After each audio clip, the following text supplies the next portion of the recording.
So was that a new tablet at the beginning of the term, Supervisor Baker?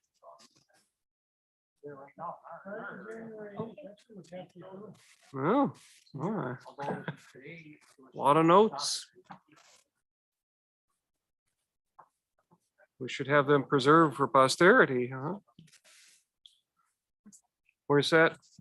All right. Call the meeting to order. Please stand for the Pledge of Allegiance. I pledge allegiance to the flag of the United States of America and to the republic for which it stands, one nation, under God, indivisible, with liberty and justice for all.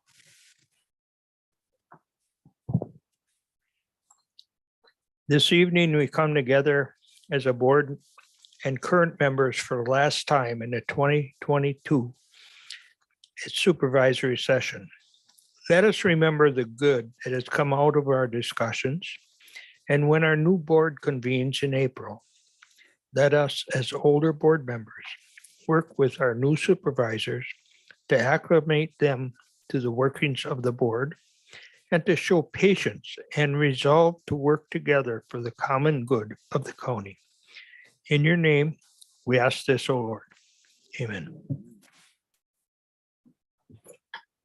All right, roll call. Supervisor Peisler is in Florida, of all places. I see that we have. Let's go to Florida and have a meeting there. Florida. Well, I don't know. I don't know, Supervisor Mastler, if the per diems could get approved or not. We'll take it So- out of your pay. And I see, yes, take them out of my pay. That'd be a couple more terms. So other than that, we have everybody here. I see that we have Mr. Meyer here tonight too, another department head. So that's good. Last month, Mr. Every was complaining that he felt like he was the only fire hydrant at a dog show. So it's good to see you joining us for parts. Oh, Supervisor Wilkos, forgot him as well. The agenda would look for a motion to approve the agenda. Supervisor Swaggle, second by Romden. Any discussion on the agenda? All in favor of the motion signify by saying aye. Aye.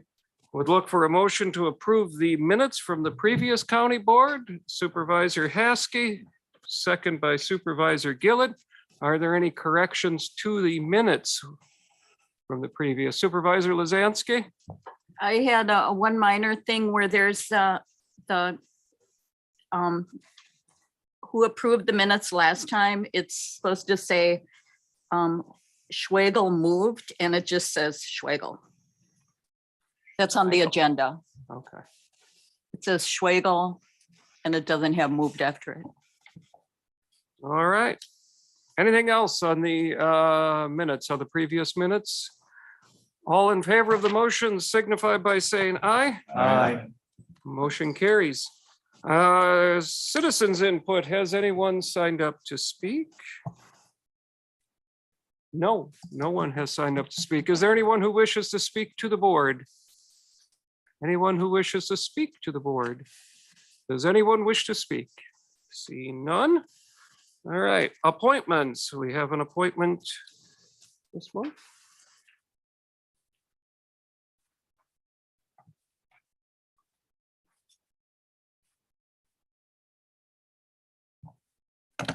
Veteran Service Commission, Robert Laurie.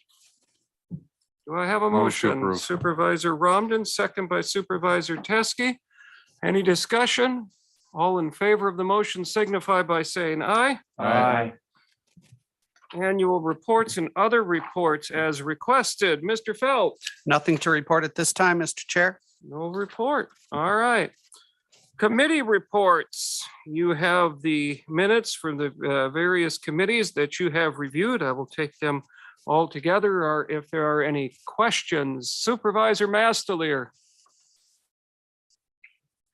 Question for the sheriff regarding public safety.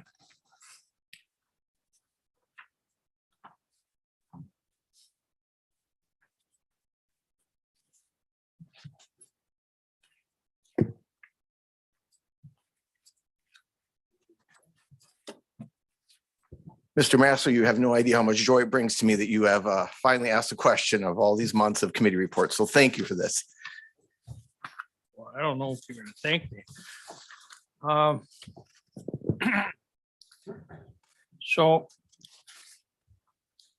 at our last committee meeting, we discussed some of these things, but a question that I have for you regarding, and all of these are regarding the jail.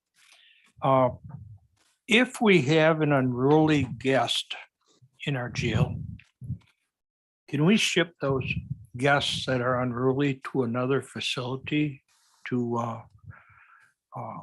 if we don't have room to quarantine them? If we could, we would. That is not our call. There is no jail that's going to take our unruly ones. Those are very problematic. Most of them dealing with mental health issues, violent mental health issues, schizophrenia and the like. So no, we are lucky that they take the ones that they filter, they vet, and we're able to get some out to these other facilities. But those that are causing issues, they will not. Are we able to take women that are, say, pregnant in our facility? Negative. Again, could we? Yes. Do we want to? No. It'd be no different than if we had somebody that was going to be sentenced, arrested, or and we took somebody that was in the middle of a series of cancer treatments, right? We come up with options because, again, remember, statutorily, when we bring people into that facility, we take care of them. We then take on all those medical responsibilities.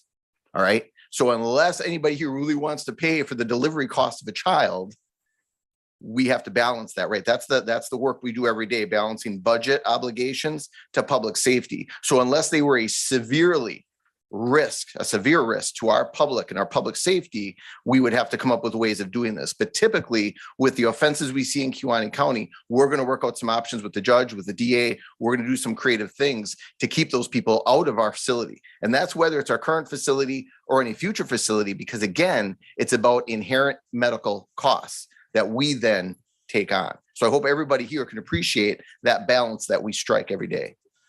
Okay.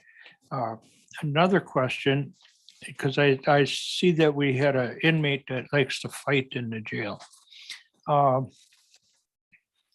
When an inmate, are we set up to be able to handle an inmate that wants to fight, especially when he wants to fight with the jailer?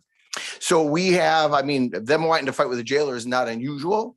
It comes with the territory, right? We accepted that risk and we took the job. The issue we have that you're speaking to is when they're violent against other inmates. Then we have to do, then classification kicks in. Then we have to figure out a way to separate. We cannot allow somebody who has shown violence against others to remain in cells with others. Again, we're then taking on that risk. So we have to mitigate that risk. How do we do it? We do it by separating them out. The issue at the current facility is we have very few levels of being able to separate out. We can't just put them in receiving indeterminately. That has specific requirements and restrictions against it. We put them in the very short term for discipline. So beyond that, so let's say, and we brought it up at the committee, right now we're hovering around 3 to 4 violent people that have to be separated from others. All right, so let's look at our facility. You've got J block, which is a 2-bed block, right? So we have to put one in there and nobody else. So now we've taken that one out of the mix. Our other cell, F block, is a 2-bed cell block. So we put the other unruly inmates in that one. That takes F block out of the picture. Now we have a third. The only place to go with third is main block. Main block's a 4-bed cell, but unfortunately he cannot be there with anybody else. So now you've taken the 4-bed cell and turned into a 1-bed cell. You get one more unruly person, we end up having to stick them in Huber and vacating Huber. You've turned a facility that should house 22 when you bring it down to 4. So I hope everybody understands how that works with classification. That's been our struggle all these years, is we have very few levels of classification separation. So we're balancing that right now because we have 3 people that are extremely violent, not just annoying, not even just threatening to my staff, but they're being violent to each other. And so we have an obligation to do this classification and separation. So we're operating in a very interesting realm. And what's interesting to note is that the individuals that are coming through our system, our criminal justice system, they're not becoming less volatile and less violent. They're becoming more volatile and more violent. Okay. And this is going to continue. It's what we're seeing. So it just becomes another issue that we continue to work forward on this facility, because things are not getting any easier over at that little building on 620 Juno. And we're going to keep working on it and keep working with it, but it brings with it in a lot of risk, a lot of dancing around trying to make this thing work. But to your first question, we can't just farm these folks out to other communities. These are our community issues. These are our community inmates, and it's our obligation. So there's no easy solution to this.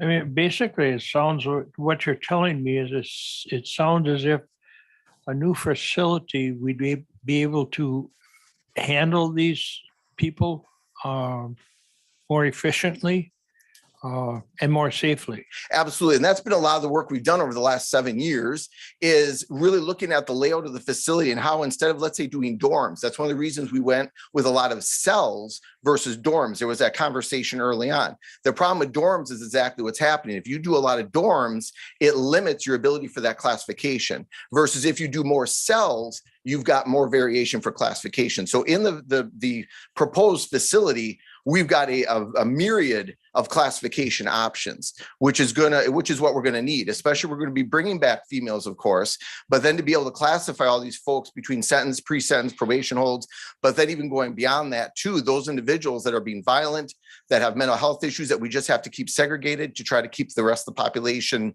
at ease, if you want to say it that way. So that's the issue we're at. And that's why we put so much planning into the facility of the future, is it's all about classification. Okay. All right. Appreciate it All very right. much. Thank you for the questions. Thank you. Any questions on any other minutes? Mr. Supervisor Lukes, please. As long as we're on the jail, is there any other information that came out of the committee, how progress is going as far as referendum, or there's rumors out there about not needing to go to referendum because The plan, reducing staffing through the county? the plan at this point, Supervisor Poppy can jump in if, or others on the committee can jump in if they wish. But at this point, we're looking at proceeding with referendum, because in order to be under the levy limits, that would be required in order to be able to staff it. It's not the building costs, but in order to staff it, we would have to get down to 4, 5 positions. And at this point, we're at 8. So we need 8 additional positions. So we would not be able to achieve that within the current levy limits. The only way to get around that is go to referendum.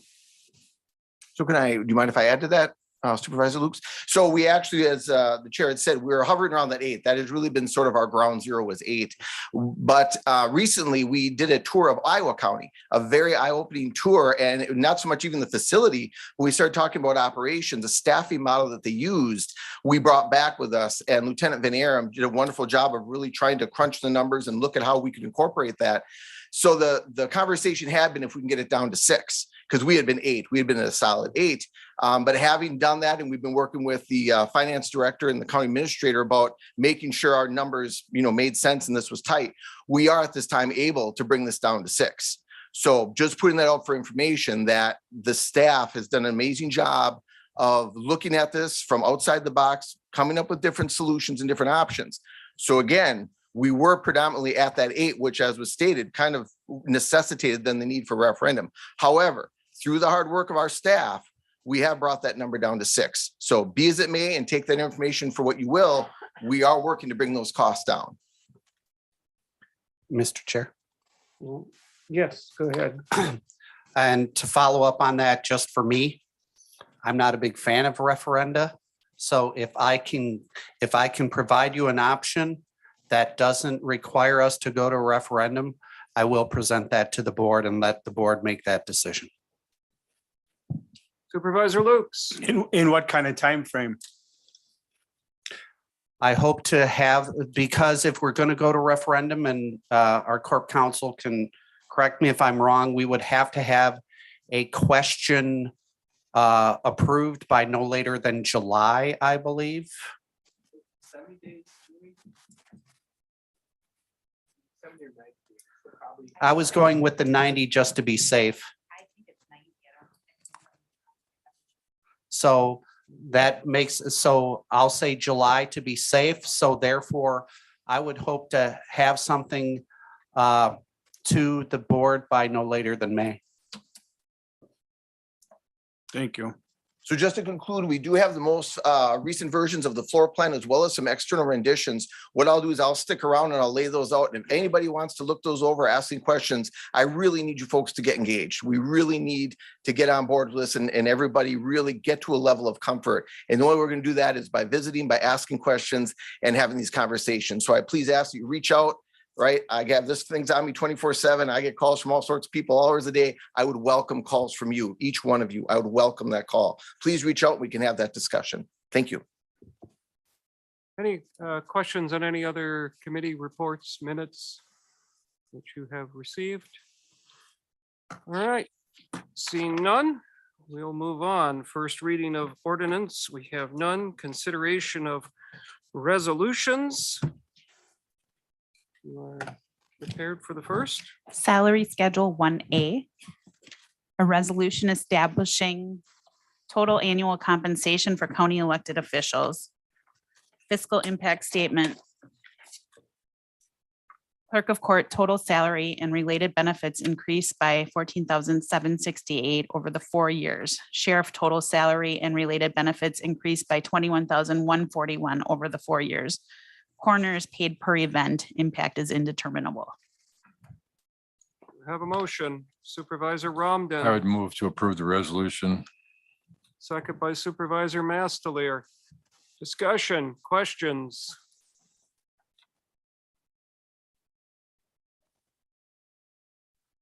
No questions? Then as soon as the clerk is ready, we're ready to register. You may register your vote. And make sure you confirm. Supervisor Yonke, there we go. Supervisor Lukes, Not coming up here.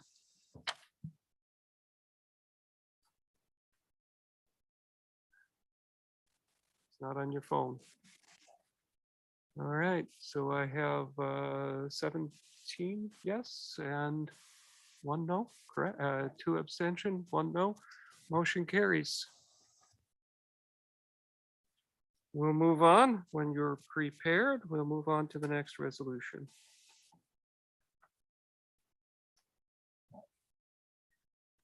A resolution authorizing broadband expansion grant application partnership with Hilbert Communication LLC.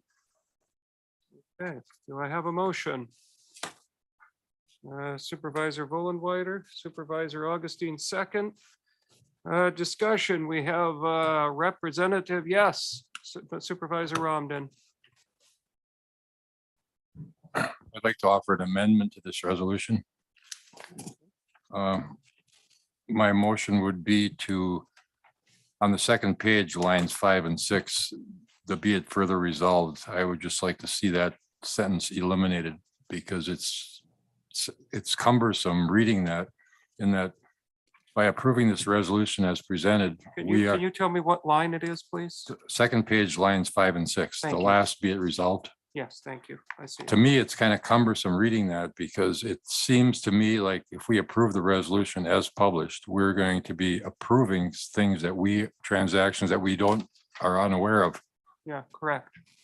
I So we agree. could end this resolution by, in line 3, right after of this resolution, put a period and then eliminate the rest of that sentence. Yeah, Mr. Corp Counsel, it looks to me like it would just make it a cleaner resolution and not change the substance if Mr. Supervisor Romden is correct, and I believe he is.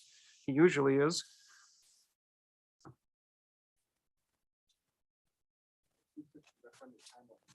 Oh, that's what you call multitasking. Jeff, it just seems to me by reading that sentence that where it says the resolution is hereby approved, it sounds like we're contemplating approving something that we don't know anything about in the Right, future. There's no problem eliminating those. Okay, Okay, is there thank a you. second to that amendment? Supervisor Vollenweider, is there discussion on just the amendment? Okay, so we'll just do show of hands on the amendment or voice vote. All in favor of Supervisor Romden's amendment signify by saying aye. I Opposed? The amendment carries. So Then we'll move back to the motion with the amendment. Is there discussion on that? We do have a representative here from Bug Tussle tonight, if there are any questions in general on Bug Tussle. Supervisor Swagel. Since the representative is here, we might as well listen to him, I would, for I my. don't know if he's got prepared comments. Anything you'd like to speak to on this? If you would come to the microphone, please. I figure as long as you came all this distance and we, right there where you see the green light. No, you must speak to that because we're televised, sorry. The Gotcha. television audience wishes to hear you as well. And I draw quite an audience, so Yeah. there are people watching. That's There's good. like, there's probably at least like 2 or 3. 2 or 3. That's pretty good. Those are good ratings. Well, good evening. My name's Mark Dodge. I'm here with Bug Tussle Wireless. Couple familiar. It's on. It's on. Do I have to stand closer? Yeah. All right. Yeah, usually I talk loud enough. Everybody says, don't go by the microphone. So we're probably safe. Couple of good updates out of the original towers that we're in the process of putting up. The Norman site, the civil is being done this week. So lots of good things going on with getting the towers up and getting broadband into the areas that desperately needed it.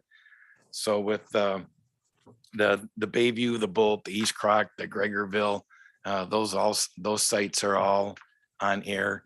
Norman, we're looking at sometime in the late April, May kind of a time frame, weather permitting. We have been fortunate that all the equipment that we've been ordering and the supplies and widgets and everything else have been kept available.